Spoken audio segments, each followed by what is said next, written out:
함께 사도신경으로 우리 신앙을 고백하겠습니다.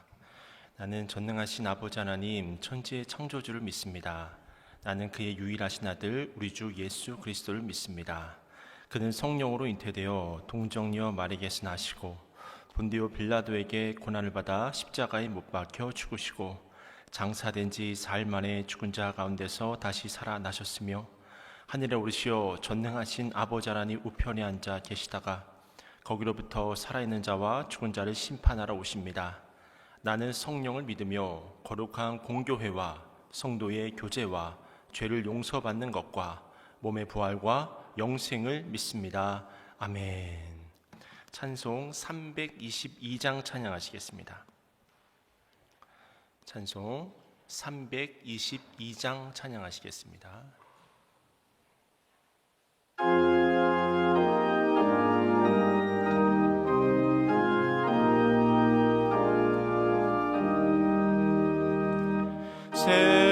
세상에 헛된 신을 버리고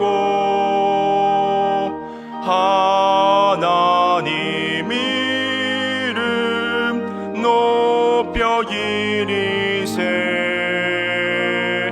온 천하 백성 모두 나와서 다같이 하나님만 섬기세 세상에 헛된 우상 버리고 인간의 모든 부귀영화와 거짓과 불의 모두 버리고 온전히 하나님만 섬기세 주님의 백성 서로 헤아려 시기와 미움 아주 버리고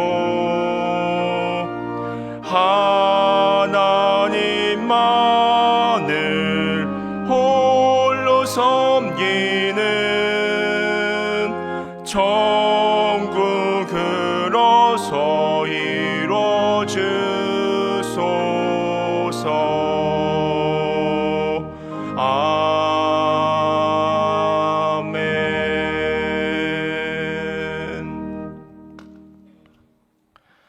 사랑과 은혜가 충만하신 아버지 하나님 감사드립니다. 오늘 하루도 주님께서 동행하심으로 은혜 가운데 시작하게 하시고 성령님의 인도하신 가운데 기도의 자리를 지킬 수 있도록 역사하여 주신 주님께 감사드립니다. 우리의 예배를 기뻐 받아주시고 참여한 모든 심령들에게 하늘의 신령한 복으로 가득 채워 주시옵소서. 세상을 창조하시고 지금도 운행하고 계시는 주님, 모든 피조물을 하나님의 형상대로 지으시고 우리에게 맡기셨지만 우리의 무지와 탐욕으로 주님의 창조 질서가 파괴되고 있음에 주님의 자비와 긍휼을 구합니다. 예수 그리스도의 용서와 화해의 복음으로 우리를 새로운 피조물로 거듭나게 하여 주시옵소서. 그러므로 주님께서 창조하신 작은 생명조차 사랑하고 존중하며 또 가꾸어 갈 수 있는 온전한 청지기의 삶이 되게 하여 주시옵소서. 필리핀 단기 선교 중에 있는 작년 해외 단기 선교팀을 위해 기도합니다. 현지 교회인 오리돈 교회, 뉴 드림 교회에 부흥의 은총을 허락하여 주시옵소서. 담임 목사님과 또 선교 팀원들의 건강과 안전을 지켜주시며 팀원들이 더욱 사랑 안에서 하나가 되게 하시고 기도하며 수고한 것만큼 사역의 풍성한 열매가 가득 채워지는 은혜가 있게 하여 주시옵소서. 늘 성령 충만함으로 주신 사명 충성됨으로 잘 감당케 하여 주시옵소서. 교육국의 여름 사역들이 준비되고 있습니다. 세상의 가치관과 문화에 물든 아이들이 복음의 능력으로 무장되고 무너진 삶이 회복될 수 있도록 이끌어 주시옵소서. 준비하는 교육자들과 선생님들의 마음을 하나로 묶어주셔서 모든 사역들이 은혜 충만한 시간으로 준비되게 하여 주시옵소서. 호국 보훈의 달 6월, 나라와 민족을 위해 더욱 간절히 기도합니다. 이 민족의 애통함을 들으시는 주님, 이 땅에 참된 평화와 안식을 허락하여 주시옵소서. 거짓과 음란, 다툼과 분열의 영을 모두 물리쳐 주시고 사탄의 공격으로부터 이 나라와 이 민족을 지켜 주시옵소서. 하나님의 말씀으로 세워지고 하나 되는 대한민국 되게 하여 주시옵소서. 우리 교회를 축복하여 주시는 주님 감사합니다. 우리 교회가 온 천하에 다니며 복음을 전파하는 귀한 사명을 감당할 수 있도록 능력을 덧입혀 주시옵소서. 이 새벽도 주님을 더욱 의지함으로 나아가오니 성령의 역사로 충만한 예배, 기도의 응답이 있고 믿음의 결단이 있는 예배가 되게 하여 주시옵소서. 이 시간 구별된 마음으로 정석권 주님께 예물을 드린 손길들이 있습니다. 드린 그 마음의 소원을 주님께서 기뻐 받아주시고 이 예물이 쓰이는 곳마다 하나님의 영광이 드러나는 은혜가 있게 하여 주시옵소서. 날마다 우리에게 새로운 은총을 부어주시는 주님께 감사드리며 예수님의 이름으로 기도드렸습니다. 아멘. 하나님께서 오늘 우리에게 주신 말씀은 출애굽기 3장 1절부터 5절까지의 말씀입니다. 출애굽기 3장 1절부터 5절까지의 말씀입니다.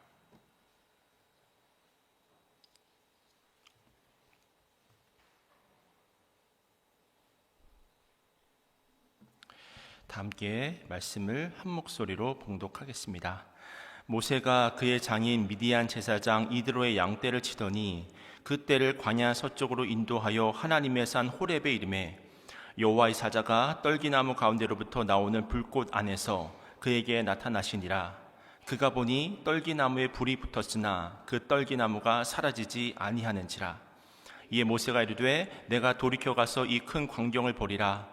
떨기나무가 어찌하여 타지 아니하는고 하니 그때에 여호와께서 그가 보려고 돌이켜 오는 것을 보신지라. 하나님이 떨기나무 가운데서 그를 불러 이르시되 모세야 모세야 하시매 그가 이르되 내가 여기 있나이다. 하나님이 이르시되 이리로 가까이 오지 말라. 내가 선 곳은 거룩한 땅이니 내 발에서 신을 벗으라. 아멘. 할렐루야. 주님 주신 은혜와 평강이 여러분의 삶과 또 가정 가운데 날마다 함께 하시기를 주님의 이름으로 축원을 드립니다. 오늘 본문 말씀은 우리가 너무나도 잘 아는 말씀입니다. 하나님께서 모세를 부르셔서 모세가 호렙산으로 갔는데 한 떨기나무에 불이 붙었습니다. 근데 나무에 불이 붙었으면 타야지 정상이잖아요. 그런데 나무가 타지를 않는 것입니다. 모세가 이것을 보면서 도대체 무슨 일인가 이런 생각을 하고 가까이 가서 보니까 거기에 누가 계셨습니까? 하나님이 계셨습니다. 그래서 모세가 하나님으로부터 사명을 부여받는다고 하는 것이 바로 오늘 본문의 핵심적인 내용인데요. 저는 이 새벽에 오늘 이 본문을 통해 주시는 하나님의 지혜에 대해서 좀 크게 세 가지로 나누어서 좀 말씀의 은혜를 나누고자 합니다. 먼저 그 첫 번째 지혜는 무엇이냐면 하나님은 지금도 우리를 부르고 계신 줄로 믿습니다. 오늘 본문에 의하면 모세가 호렙산에 가려고 해서 간 것이 아닙니다.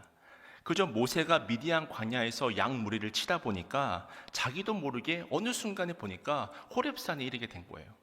그래서 그 호렙산에 오르는데 저쪽을 바라보니까 불길이 있잖아요.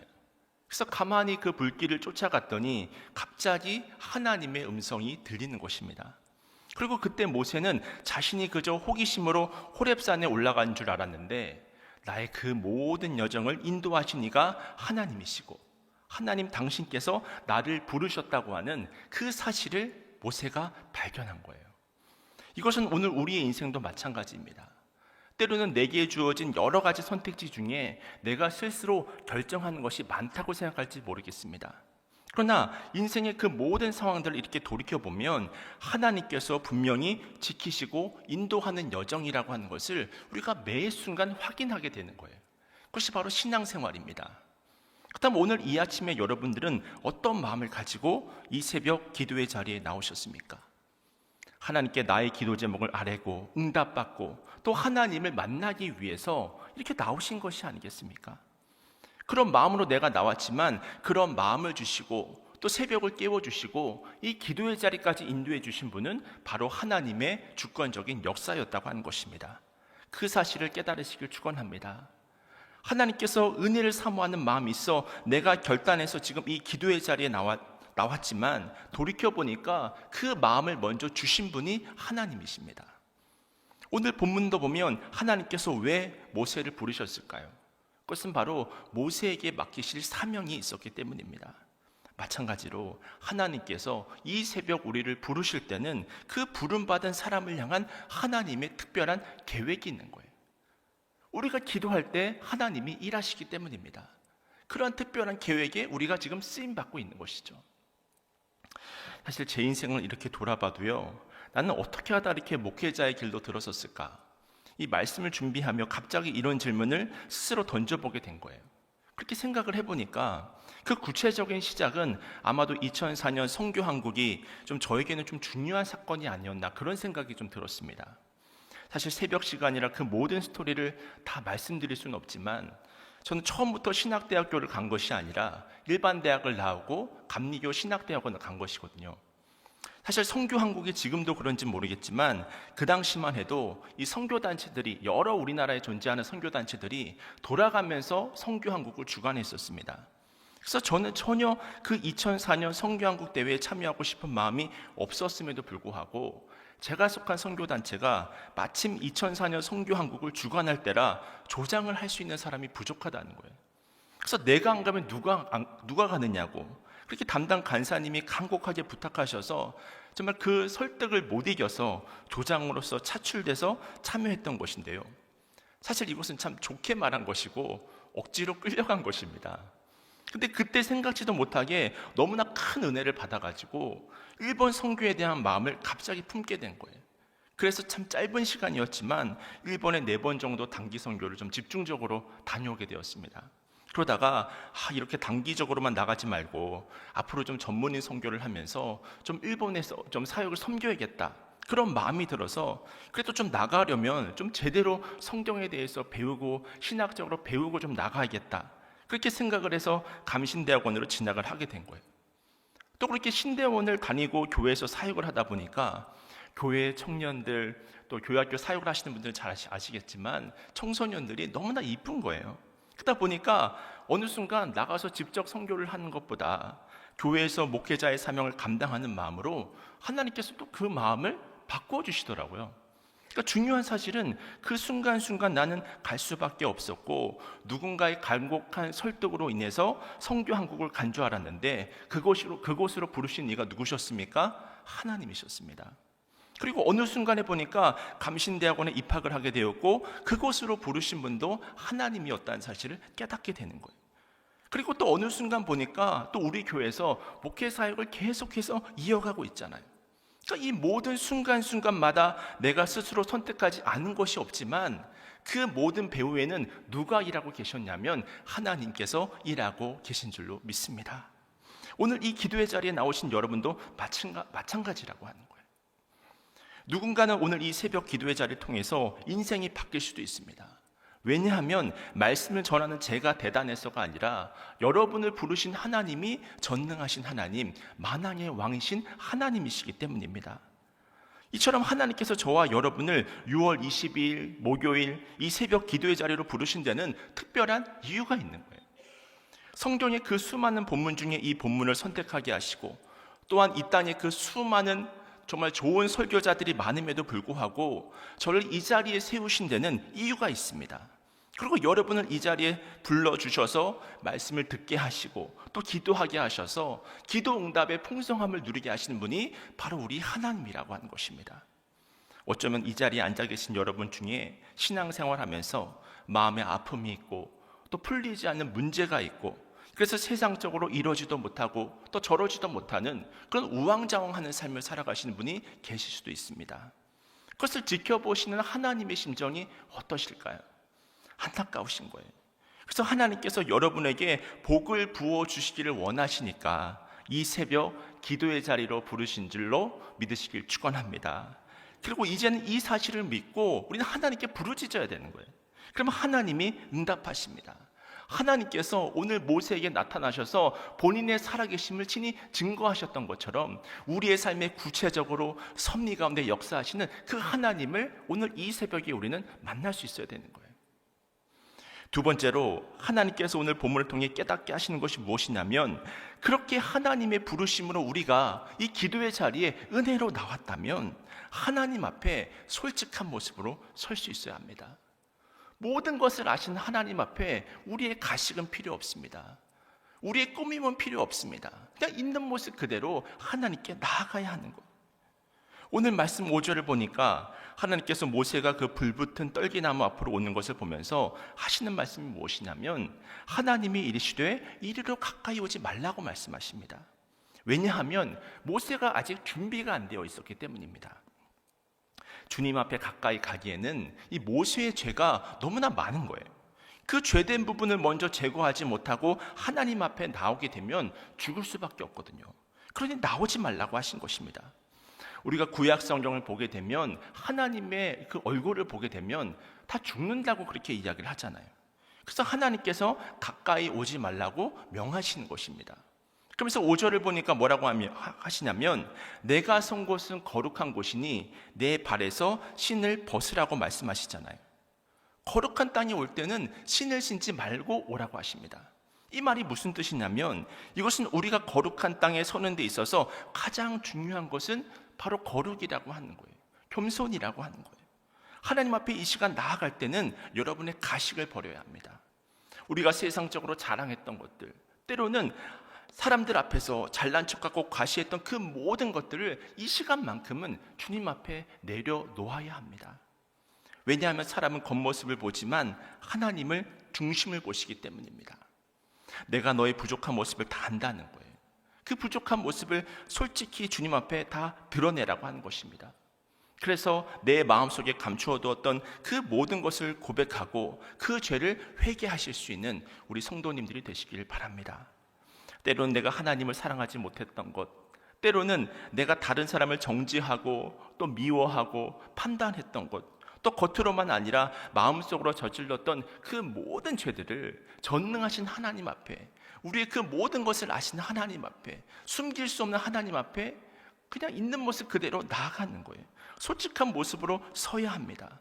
그런 마음으로 우리가 주님 앞에 서게 되어질 때에 깨끗한 마음이 돼서, 거룩한 마음이 돼서 하나님께 나아갈 수 있는 거예요. 하나님께 드려지는 거룩한 기도가 될 수 있는 것이고, 그 모든 기도 제목이 단 하나도 땅에 떨어지지 아니하고 하늘로 올라가서 하나님의 응답을 받는 그런 기도 제목이 될 수 있다고 하는 것입니다. 여러분이 잘 아시는 이 꿩이라고 하는 새는요, 도망가다가 숨을 때 숲에다가 머리를 숨긴다는 거예요. 머리만 숨기면 자기만 보지 못하면서 남도 자기를 못 보는 줄로 착각을 한다고 합니다. 그러나 머리를 숨겼으면 그 숨긴 머리 외에는 그 몸이 다 바깥으로 드러나게 되는 거잖아요. 그래서 결국은 잡히게 되는 거예요. 사실 사람이 그래요. 아담이 범죄를 하고 어떻게 했습니까? 하나님의 낯을 피해서 숨잖아요. 그때 하나님께서 아담아 어디 있느냐를 물으시지 않습니까? 숨으면 하나님이 못 보실 줄 알았나 봐요. 그러니까 죄를 짓는 것이 그렇게 부끄러운 것입니다. 하나님 앞에 나가기가 어려운 거예요. 근데 우리들도 마찬가지잖아요. 죄를 짓고도 아무도 보지 않으니까 그저 꿩처럼 머리만 숨기려 하지 않습니까? 근데 하나님은 우리의 모든 것을 다 알고 계십니다. 사람만 속인다고 해서 모든 것이 다 되는 것은 아닙니다. 늘 우리의 죄를 숨기려 하고 또 우리의 부끄러운 모습을 숨기려 하고 그런 모습으로 나아갔을 때 하나님의 역사는 일어나기 어렵다고 하는 거예요. 하나님께서는 오늘 우리가 기도할 때 하나님 앞에 부끄러운 그 모든 모습들을 이 시간 회개하기를 원하십니다. 그래서 여러분들을 이 자리 가운데로 불러주신 거예요. 다 벗어야 된다는 거예요. 온전한 마음으로 서야 한다는 거예요. 우리가 가끔 쓰레기 더미들이 쌓여 있는 것을 볼 때 이 파리떼들이 꼬여 있는 것을 볼 때가 있잖아요. 이때 쓰레기 더미를 앞에 두고 파리만 제거하려고 막 노력을 한번 해보세요. 파리떼가 사라지겠습니까? 그렇지 않잖아요. 어떻게 파리를 없앨 수 있습니까? 쓰레기 더미를 치워버려야 되는 거예요. 이제 더 이상 파리떼를 보고 싶지 않으면 쓰레기를 다 치워버려야 하는 것입니다. 그럼 더 이상 파리떼가 접근하지를 못합니다. 마찬가지로 우리가 죄 가운데 빠져 있으면 파리떼와 같은 마귀 사탄이 끊임없이 우리의 마음을 회방합니다. 하나님께 나아가고자 하는 마음을 회방해서 늘 우리의 마음의 근심과 염려와 또 걱정과 두려움으로 살아가게 되는 거예요. 그래서 수많은 그로 인한 잘못된 죄를 계속해서 저지르게 하고 계속해서 하나님을 외면하는 그런 삶을 살아가게 하는 것입니다. 그래서 우리가 영적 전쟁에서 승리하는 방법은 바로 내 안에 있는 그 모든 죄를 회개해야 합니다. 그러므로 보혈의 은혜를 덧입어야 하는 거예요. 근데 우리가 이 시간 꼭 기억해야 할 사실은 우리 스스로는 그 죄를 절대로 깨달을 수 없습니다. 이 시간에 성령께서 회개의 영을 부어주셔야 합니다. 그때 내가 이것을 회개해야 하는구나, 이것도 죄였구나, 저것도 죄였구나, 내가 무심코 내뱉은 이 말 한마디가 바로 죄였었구나, 그것을 깨닫게 되는 거예요. 성령께서 나의 잘못을 낱낱이 깨닫게 하실 때 세상적으로 의로워 보이는 사람이 역설적으로 가장 큰 죄인이 될 수 있는 거예요. 그래서 우리가 볼 때 가장 의로운 사람 중에 한 사람인 사도 바울은 자신이 바로 죄인 중에 괴수다, 그런 말을 하잖아요. 왜냐하면 성령께서 자신의 실상을 낱낱이 고백하기 때문입니다. 근데 그럼 그 삶이 잘못된 삶이냐? 오히려 그런 삶을 통해서 있는 모습으로 나아갈 때 하나님의 은총이 사도 바울에게 임하는 것을 우리가 확인하게 되잖아요. 그래서 이어지는 로마서 8장 1절과 2절에서 사도 바울은 궁극적으로 무엇을 고백합니까? 그러므로 이제 그리스도 예수 안에 있는 자에게는 결코 정죄함이 없나니 이는 그리스도 예수 안에 있는 생명의 성령의 법이 죄와 사망의 법에서 너를 해방하였습니다. 할렐루야. 이 역사가 우리에게 일어났다고 하는 것입니다. 그런 의미에서 오늘 이 새벽에 하나님이 용서 못할 죄는 없습니다. 그 죄가 가로막고 있을 때 하나님의 은혜가 여러분의 가정과 또 일터와 그런 어떤 사역의 자리에서 흘러 넘칠 수가 없는 거예요. 그런 의미에서 이 시간 여러분이 용서하지 못했던 것, 하나님 위에 섬겼던 그 어떤 우상이라든지 개인적인 집착, 또 탐심, 또 정욕, 잘못된 습관, 이러한 모든 것들을 예수 그리스도의 이름으로 다 물리치시고 끊어내실 수 있는 여러분 모두가 되시길 축원합니다. 그 다음 마지막 세 번째로 우리가 해야 할 일이 있습니다. 여기까지 우리가 나왔다면 하나님의 부르심을 받고 하나님 앞에서 정결한 모습으로 내 발에 신을 벗고 우리의 모든 죄악들을 벗어버렸다면 이제는 하나님을 신뢰하며 모든 것을 맡기실 수 있는 여러분 모두가 되시길 축원합니다. 모세가 하나님을 만났습니다. 하나님께서 내가 너와 함께 할 것이다 이렇게 말씀하실 때 이미 모세는 하나님으로부터 사명을 부여받은 거예요. 그러면 그것만으로 얼마나 영광될 일입니까? 하나님 감사합니다. 이제 내가 하나님만 의지해서 살겠습니다. 그렇게 말할 수 있어야 정상인데 모세는 그렇지 않았습니다. 계속해서 못한대요. 다른 사람을 시키라고 말을 합니다.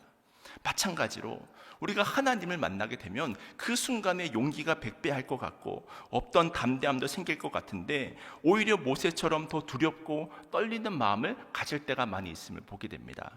근데 결과적으로 보면 모세는 이 세상에 존재했던 그 어떤 사람들보다 하나님의 사명을 가장 완벽하게 수행했던 그런 신앙의 인물 중에 한 명이 아니겠습니까? 그래서 궁금해지는 거예요. 아니 모세는 어떻게 이럴 수 있었을까? 제가 어제 말씀을 묵상하다 가만히 생각해 보니까 이 모세가 정말 순간순간 매 때마다 하나님을 의지했던 것 외에는 다른 방법이 없더라고요. 맞습니다. 모세는 말주변도 없고 자격이 없고 나이는 80이고 전혀 부르심을 받을 만한 그런 존재가 못 되는 것이 많지만 하나님을 만나는 그 순간 능력의 지도자가 되는 거예요. 위대한 지도자가 되는 것입니다. 하나님이 함께 하시기 때문입니다. 사실 우리의 삶의 가장 큰 축복은 하나님이 나를 부르셨다는 사실이 아니겠습니까? 근데 부르신 것으로 끝납니까? 회개하는 심령 위에 성령의 은혜를 덧입혀 주시고 보혈의 은총으로 함께하여 주시고 세상 끝날까지 우리와 함께 하시겠다고 약속하시지 않았습니까? 그런데 이미 나는 가장 큰 축복을 받은 거예요. 그리고 이제는 이 사실을 믿고 부르짖는 거죠. 하나님, 이 문제 어떻게 합니까? 이 문제 해결해 주세요. 하나님, 내 자녀 어떻게 합니까? 주님의 복음의 능력으로 붙들어 주세요. 하나님, 우리 일터, 사업장 어떻게 합니까? 주님 내게 맡겨진 이 사역의 자리에서 이 사명을 어떻게 감당해야 하나요? 그렇게 매 순간 하나님을 의뢰함으로 나아가는 거죠. 우리의 인생이 보통 80까지라고 이야기하지만 또 요즘에는 평균 수명이 늘어서 100세도 나중에 이야기할지도 모르지만 그 긴 인생이라고 하는 것은 결국 순간의 결합입니다. 그 순간순간이 모여서 하루가 되고 그 하루하루가 모여서 한 달이 되고 그 한 달 한 달이 모여서 1년이 되고 그 1년 1년이 모여서 우리의 인생이 되잖아요. 결국 우리가 100년을 산다 할지라도 우리의 인생은 순간입니다. 그 순간순간 하나님 앞에 머리를 조아리고 부르신 하나님 앞에 응답하고 늘 거룩하고 정결한 모습으로 하나님 앞에 드리기를 힘쓰게 되고 그렇게 하나님 앞에 나왔을 때 이제는 하나님께 모든 것을 맡겨드리는 거죠. 하나님을 신뢰합니다. 하나님께만 나아갑니다. 그리고 우리가 가진 삶의 문제를 놓고 우리의 비전을 놓고 우리의 미래를 놓고 또 이 나라와 이 민족을 위해서 간절하게 하나님 나라를 위해서 붙들고 기도하는 거예요. 그때 기도할 때 하늘 문이 열리고 하나님의 그 놀라운 은혜와 축복이 여러분의 삶과 가정 위에 또 일터와 사역장 위에 또 교회의 그 모든 사역의 자리 위에 흘러 넘쳐나게 될 줄로 믿습니다. 이 믿음으로 날마다 은혜 속에서 하나님의 부르심을 깨달아 거룩한 심령으로 늘 하나님께 드리기를 힘쓰는 믿음의 삶을 살아가실 수 있는 여러분 모두가 되시기를 주님의 이름으로 간절히 축원을 드립니다. 이 시간 우리 다 함께 통성으로 기도하실 때 오늘 이 새벽에 주셨던 말씀 붙들고 기도하겠습니다. 하나님께서 이 기도의 자리에 부르신 이유를 깨닫고 주님께 간절히 외쳐 기도하는 내가 되게 해달라고, 그러기 위해 더욱 정결한 모습으로 주님께 나아가게 해달라고, 내게 있는 그 모든 죄를 내어놓고 거룩한 심령이 되어서 매 순간순간 하나님을 더욱 의지함으로 달려나가는 내가 되고 우리 가정이 되고 우리 교회가 되게 하여 달라고 다 함께 들었던 말씀 붙드시고 마음을 합해서 통성으로 기도하겠습니다. 아버지요, 이 새벽에 우리 한 사람 한 사람을 불러주시고 믿음의 자리에서 하나님의 부르심에 응답할 수 있도록 역사하여 주신 주님의 은혜를 감사드립니다. 하나님 앞에 날마다 정결한 모습으로 서기를 원합니다. 우리의 그 모든 거짓된 죄악들, 잘못된 모습들 하나님 앞에 내려놓고 회개하오니 성령의 은총을 충만함으로 부어 주시옵소서. 용서하지 못했던 죄, 거짓과 탐욕으로 잘못된 인생으로 점철되었던 그 모든 것들이 하나님 앞에 무너지고 쓰러지고 사라지게 하여 주시옵소서. 그렇게 거룩한 심령이 되어서 하나님께서 부여해 주신 그 맡겨주신 사명을 온전히 감당할 수 있는 믿음의 일꾼이 될 수 있도록 이끌어 주시옵소서. 하나님, 우리를 통해 일하여 주시옵소서. 우리를 사용하여 주시옵소서. 이 새벽 기도의 자리로 불러주신 모든 주의 자녀들을 복되게 하여 주시옵소서. 성령으로 충만케 하여 주시옵소서. 하나님을 더욱더 믿음으로 바라볼 수 있는 믿음의 일꾼들이 다 되게 하여 주시옵소서. 그러므로 요셉과 같이 다니엘과 같이 형통한 자가 되어서 늘 주님께 쓰임받을 수 있는 믿음의 자녀들 다 되게 하여 주시옵소서.